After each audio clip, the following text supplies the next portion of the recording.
militar desembarcou no aeroporto Castro Pinto pouco depois das 2 horas da tarde. Quando apareceu no saguão, foi saudado por simpatizantes e correligionários.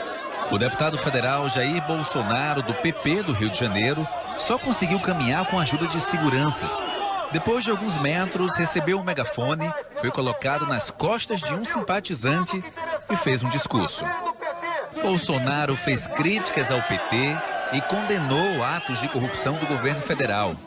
A cada frase era aclamado. Depois seguiu para o Legislativo Municipal. Os manifestantes favoráveis ocuparam a entrada da Câmara. Graças a Deus tenho sido muito bem recebido em qualquer lugar que eu vou do Brasil.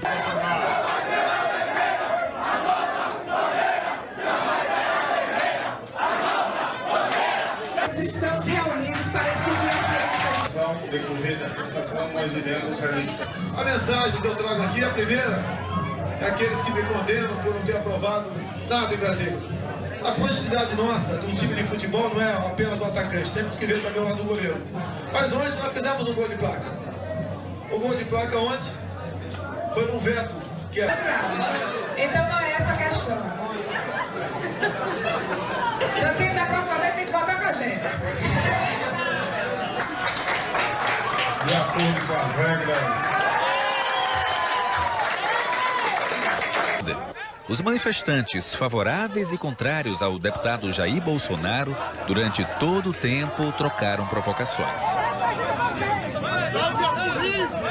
Também justificaram suas opiniões. Ele representa toda a repressão, todo o retrocesso que o Brasil, o povo brasileiro, vem sofrendo.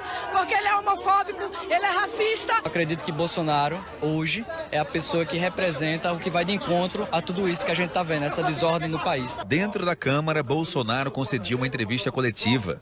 A maior parte do tempo fazendo críticas muito contundentes ao governo federal. O PT implantou aqui o maior programa de corrupção do mundo, atrás de um projeto de poder.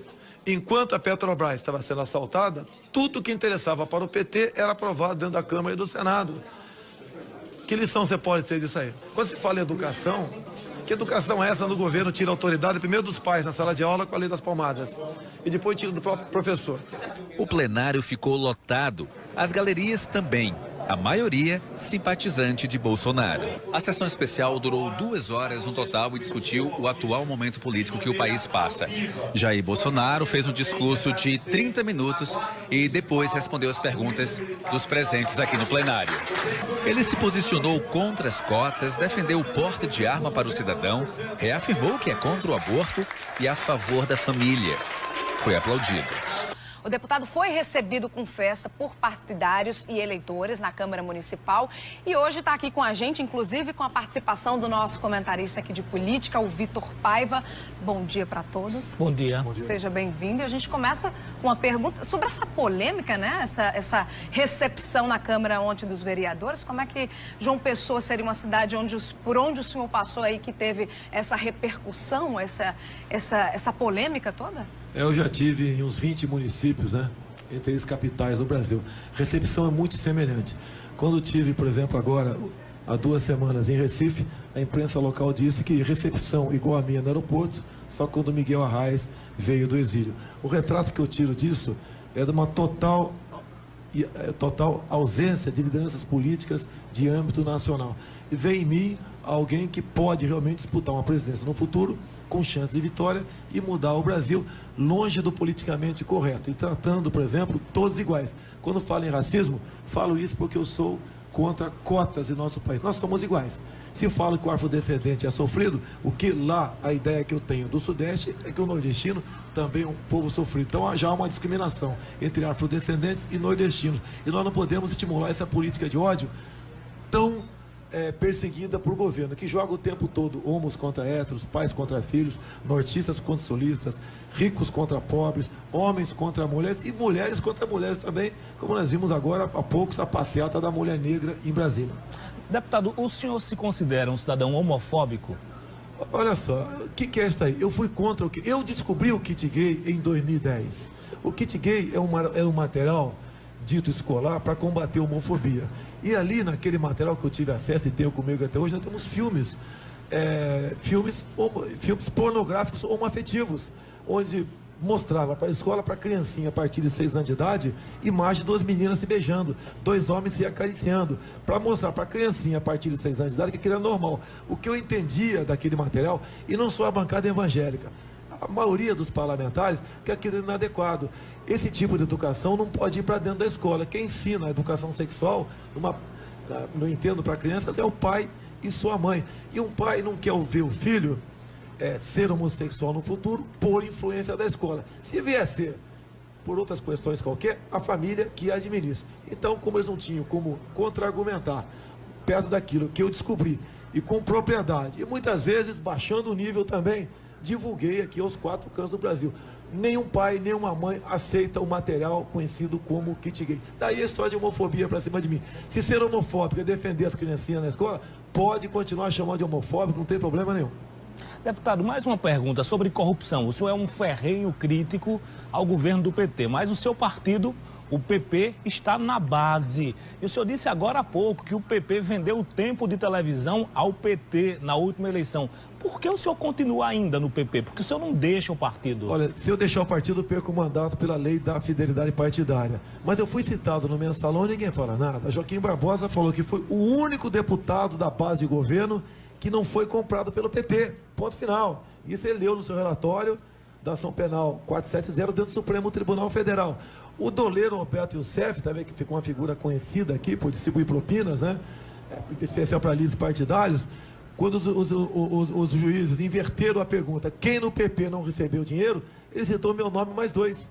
Então eu respondo por mim. A política, lá não tem hierarquia entre nós, lá não é um quartel, lá não é uma família, lá cada um defende os interesses do Estado, o interesse do Brasil, o próprio interesse teu. Então eu respondo pelos meus atos. É como eu respondi um dia para um deputado do PSOL. Pô, lá o PSOL, por exemplo, defende a liberação da maconha, defende aí a questão do kit gay nas escolas, e tem um deputado que é conhecidíssimo como homossexual. Eu não posso acusar os outros de ser homossexual também. Se bem que eu não vejo crime nenhum em ser homossexual. Cada um vai ser feliz da maneira que achar que deve ser. Linda. O país está passando por vários escândalos, né, de corrupção. Como é que o senhor analisa, na sua opinião, como é que está a política aqui no país? Olha, o que eu entendo que o governo, os 2 últimos governos, né, para ter facilidade na aprovação de projetos, projetos normalmente não seriam aprovados, resolveram aqui ampliar a questão da corrupção. Você pode ver, tanto eu tenho verdade que enquanto a Petrobras, por exemplo, estava sendo assaltada, tudo que interessava para o governo era aprovado. E depois que esse crime foi descoberto, o governo passou a ter dificuldade para aprovar os seus projetos da Câmara e do Senado Federal. Então a corrupção faz parte de um grande projeto de poder do PT para conseguir o poder absoluto. Você pode ver a amizade desses presidentes Lula e Dilma. Basicamente com ditaduras do mundo todo. Era o Ahmadinejad no Irã, países africanos, aqui Fidel Castro, era Chávez, agora é Maduro, Teresa Kirchner, Evo Morales, entre tantos outros. Essa é a aproximação que o governo tem com países, né, do mundo todo. Países que, em grande parte, nunca admitiram liberdade em seu solo. E esse governo fala tanto de democracia, ou seja, ele fala exatamente o contrário daquilo que na prática eles são. Deputado, o senhor defende uma flexibilização ou até mesmo o fim do Estatuto do Desarmamento. O senhor não acredita que com o cidadão armado, sem nenhum preparo, sem nenhum conhecimento técnico, a gente não vai gerar mais violência em um país tão violento como esse? Olha, no período militar, 64, 85, você comprava tua arma de fogo na mesbla. Nos Estados Unidos é assim. Nos Estados Unidos você pode comprar fuzil. No supermercado. Você também pode comprar fuzil do supermercado e botar num carrinho de feira e levar para casa. Número de mortes violentas por 100 mil habitantes nos Estados Unidos, 3. No Brasil, com esse controle rígido, que é quase impossível você ter uma arma para ter dentro da tua casa, número de mortes por 100 mil habitantes, 28. O Nordeste aqui, esse número aumenta. Até porque é o estado que mais controla armas. Rio Grande do Sul, Santa Catarina e Paraná, onde tem mais gente armada legalmente, o número de mortes por 100 mil habitantes é muito menor que a região sudeste. E eu defendo, então, a revogação do Estatuto do Desarmamento e que você, caso queira, tenha uma arma na tua casa. E o elemento que mora na área rural, caso queira, possa ter um fuzil dentro da sua propriedade, que eu entendo. A propriedade privada, quer seja uma fazenda, uma chácara, um apartamento, uma casa, ela é sagrada. Você ou ela são soberanos dentro daquela propriedade para defender não apenas o seu patrimônio, para defender a integridade da sua família. E você só pode inibir esse tipo de crime caso você tenha uma arma de fogo em suas mãos. Só para a gente terminar, deputado, o senhor é um pré-candidato à presidência da República? Se eu falar isso, você punido, né, pelo TSE. A atuação do deputado federal não é só no seu estado, é em todo o Brasil. Tanto é que eu tenho projetos contra a indústria de demarcações de terras indígenas. Aí sim é polêmico e valeria um programa de 1 hora, pelo menos. Então tenho sentido o Brasil e pretendo, em 2018, estar no tabuleiro de xadrez para ajudar a decidir quem será o futuro presidente da República a partir de 2019. Deputado, o senhor defende a volta da ditadura ao comando do poder no Brasil? Olha, primeiro que nós não vivemos numa ditadura. As ditaduras, geralmente, são um partido único. O senhor acha que nós não vivemos uma ditadura? Não vivemos. Nós vivemos 2 ditaduras em menos de 100 anos. Você vai falar em Vargas. Vargas foi muito mais, vamos assim dizer, um pouco mais violenta, né? Se é que nós podemos chamar de violenta. Muitas pessoas foram mortas. Mas que pessoas são essas? É igual quando tem um bandido, alguém que morre na rua, trocando tiro com a polícia, a imprensa já começa a falar que era um coitado, era um trabalhador. Deputado. Olha só, a maioria dessas pessoas que morreram treinaram em Cuba. Recebiam dinheiro da Coreia do Norte. Mas inocentes morreram. Em qualquer lugar, ou até hoje, nós somos acusados de ter matado 400. Em 20 anos, você por ano morre quase 60 mil aqui. Agora, se o governo está preocupado em não morrer inocentes, vamos ali botar um freio na corrupção, porque o número de inocentes que morrem em fila de hospitais, pode ter certeza, são muito mais de 400 por semana em nosso país. Vai por aí. Nós tivemos 5 presidentes. Ditadura é um presidente só. Você tinha liberdade para ir vir no nosso país. A família era respeitada. O bandido era bandido. Você tinha segurança para andar nas ruas. Que ditadura é essa? E o povo foi na rua não para pedir saúde, segurança e educação. Foi para pedir direto já. Estão votando hoje em dia e pode ter certeza, né? Esse voto não está sendo bem utilizado para aqueles que o recebem e administram o país. Ok, deputado, muito obrigada pela sua visita aqui no Correio Manhã. Obrigado. Ótimo. E fez lembrar o nome da minha mãe, Olinda. Parabéns aí.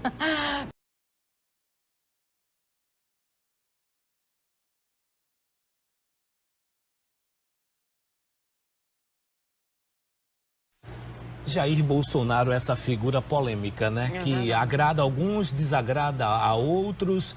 E aqui na nossa entrevista a gente pode observar que ele trata de alguns temas com propriedade, mas de outros temas, como por exemplo, não reconhecer a ditadura que matou centenas, milhares de brasileiros inocentes, jornalistas, políticos, cidadãos de bem, pais de família que foram mortos. Enfim, isso eu não concordo. No entanto, ele tem todo o espaço de falar o que ele pensa, né? Eu acho que essa é a essência da democracia. Mas nós somos iguais. Se falo que o afrodescendente é sofrido, o que lá, a ideia que eu tenho do Sudeste é que o nordestino também é um povo sofrido. Então já há uma discriminação entre afrodescendentes e nordestinos. E nós não podemos estimular essa política de ódio tão perseguida por governo, que joga o tempo todo homos contra héteros, pais contra filhos, nortistas contra sulistas, ricos contra pobres, homens contra mulheres e mulheres contra mulheres também, como nós vimos agora há poucos a passeata da mulher negra em Brasília. Deputado, o senhor se considera um cidadão homofóbico? Olha só, o que é isso aí? Eu fui contra o que... Eu descobri o kit gay em 2010. O kit gay é um material dito escolar para combater a homofobia. E ali, naquele material que eu tive acesso e tenho comigo até hoje, nós temos filmes pornográficos homoafetivos, onde mostrava para a escola, para a criancinha a partir de 6 anos de idade, imagem de 2 meninas se beijando, 2 homens se acariciando, para mostrar para a criancinha a partir de 6 anos de idade que aquilo era normal.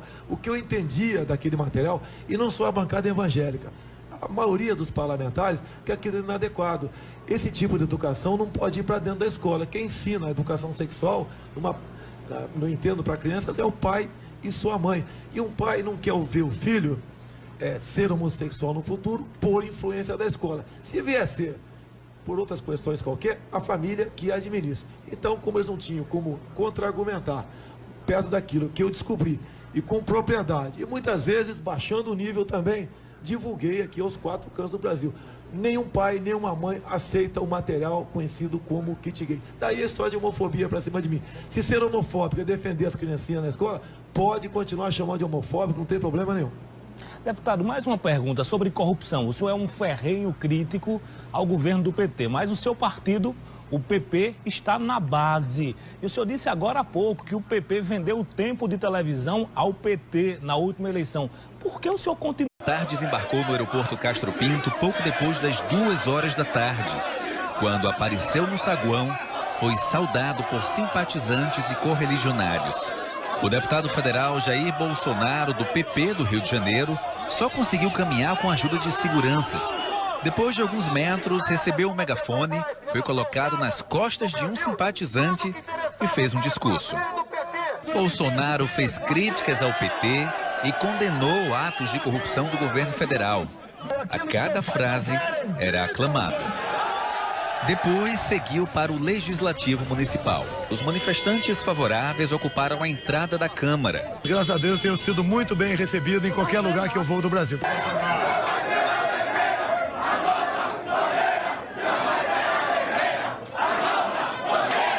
Estamos reunidos, parece que No decorrer dessa sessão, nós iremos registrar. A mensagem que eu trago aqui, a primeira, é aqueles que me condenam por não ter aprovado nada em Brasília. A produtividade nossa do time de futebol não é apenas o atacante, temos que ver também o lado do goleiro. Mas ontem nós fizemos um gol de placa. O gol de placa ontem foi num veto que é... Então não é essa a questão. Você tem que da próxima vez tem que votar com a gente. De acordo com as regras. Os manifestantes favoráveis e contrários ao deputado Jair Bolsonaro, durante todo o tempo, trocaram provocações. Também justificaram suas opiniões. Ele representa toda a repressão, todo o retrocesso que o Brasil, o povo brasileiro, vem sofrendo. Porque ele é homofóbico, ele é racista. Acredito que Bolsonaro, hoje, é a pessoa que representa o que vai de encontro a tudo isso que a gente está vendo, essa desordem no país. Dentro da Câmara, Bolsonaro concedeu uma entrevista coletiva. Ainda no PP, porque o senhor não deixa o partido. Olha, se eu deixar o partido, eu perco o mandato pela lei da fidelidade partidária. Mas eu fui citado no mensalão e ninguém fala nada. Joaquim Barbosa falou que foi o único deputado da base de governo que não foi comprado pelo PT. Ponto final. Isso ele leu no seu relatório da ação penal 470 dentro do Supremo Tribunal Federal. O doleiro Roberto Youssef, também, que ficou uma figura conhecida aqui por distribuir propinas, né? Especial para líderes partidários. Quando os juízes inverteram a pergunta, quem no PP não recebeu dinheiro, ele citou meu nome mais 2. Então eu respondo por mim. A política, lá não tem hierarquia entre nós, lá não é um quartel, lá não é uma família, lá cada um defende os interesses do Estado, o interesse do Brasil, o próprio interesse teu. Então eu respondo pelos meus atos. É como eu respondi um dia para um deputado do PSOL. Pô, lá o PSOL, por exemplo, defende a liberação da maconha, defende aí a questão do kit gay nas escolas, e tem um deputado que é conhecidíssimo como homossexual. Eu não posso acusar os outros de ser homossexual também, se bem que eu não vejo crime nenhum em ser homossexual. Cada um vai ser feliz da maneira que achar que deve ser. Linda. O país está passando por vários escândalos, né, de corrupção. Como é que o senhor analisa, na sua opinião, como é que está a política aqui no país? Olha, o que eu entendo que o governo, os 2 últimos governos, né, para ter facilidade na aprovação de projetos normalmente não seriam aprovados, resolveram aqui ampliar a questão da corrupção. Você pode ver, tanto eu tenho verdade que, enquanto a Petrobras, por exemplo, estava sendo assaltada, tudo que interessava para o governo era aprovado. E depois que esse crime foi descoberto, o governo passou a ter dificuldade para aprovar os seus projetos da Câmara e do Senado Federal. Então a corrupção faz parte de um grande projeto de poder do PT para conseguir o poder absoluto. Você pode ver a amizade desses presidentes Lula e Dilma, basicamente com ditaduras do mundo todo. Era o Ahmadinejad no Irã, países africanos, aqui Fidel Castro, era Chávez, agora é Maduro, Teresa Kirchner, Evo Morales, entre tantos outros. Essa é a aproximação que o governo tem com países, né, do mundo todo. Países que, em grande parte, nunca admitiram liberdade em seu solo. E esse governo fala tanto de democracia, ou seja, ele fala exatamente o contrário daquilo que na prática eles são. Deputado, o senhor defende uma flexibilização ou até mesmo o fim do Estatuto do Desarmamento. O senhor não acredita que com o cidadão armado, sem nenhum preparo, sem nenhum conhecimento técnico, a gente não vai gerar mais violência em um país tão violento como esse? Olha, no período militar, 6485, você comprava tua arma de fogo na Mesbla. Nos Estados Unidos é assim. Nos Estados Unidos você pode comprar fuzil. No supermercado. Você também pode comprar fuzil do supermercado e botar num carrinho de feira e levar para casa. Número de mortes violentas por 100 mil habitantes nos Estados Unidos, 3. No Brasil, com esse controle rígido, que é quase impossível você ter uma arma para ter dentro da tua casa, número de mortes por 100 mil habitantes, 28. O Nordeste aqui, esse número aumenta, até porque é o estado que mais controla armas. Rio Grande do Sul, Santa Catarina e Paraná, onde tem mais gente armada legalmente, o número de mortes por 100 mil habitantes é muito menor que a região sudeste. E eu defendo, então, a revogação do Estatuto de Desarmamento e que você, caso queira, tenha uma arma na tua casa. E o elemento que mora na área rural, caso queira, possa ter um fuzil dentro da sua propriedade, que eu entendo. A propriedade privada, quer seja uma fazenda, uma chácara, um apartamento, uma casa, ela é sagrada. Você ou ela são soberanos dentro daquela propriedade para defender não apenas o seu patrimônio, mas para defender a integridade da sua família. E você só pode inibir esse tipo de crime caso você tenha uma arma de fogo em suas mãos. Só para a gente terminar, deputado, o senhor é um pré-candidato à presidência da República? Se eu falar isso, você punido, né, pelo TSE. A atuação do deputado federal não é só no seu estado, é em todo o Brasil.